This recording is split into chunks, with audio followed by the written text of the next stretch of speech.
Hi, welcome back to HardReset.Info channel. In this video, let me show you how to use live speech on your iPhone.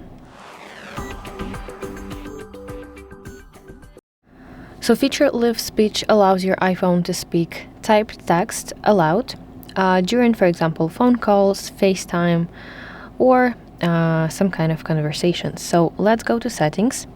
Let me reset it. You want to go to accessibility section.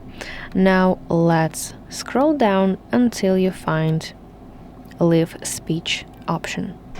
So you want to enable it, and then you can select voice under the section, preferred voice. So I'll go with English. So if you have set up your personal voice, you can use yourself or simply go with available options. So here are a lot of them.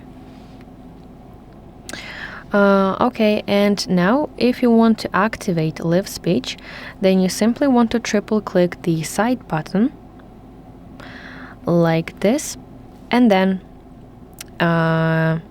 you want to type anything.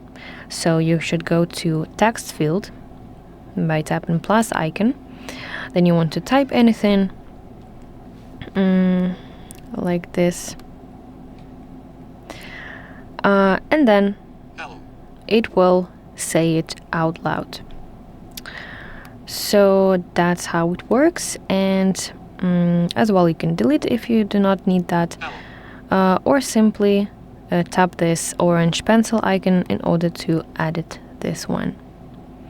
So that's how you can use live speech on your iPhone. I really hope that you find this video helpful. If so, please like this video and subscribe to our channel to see more content like this.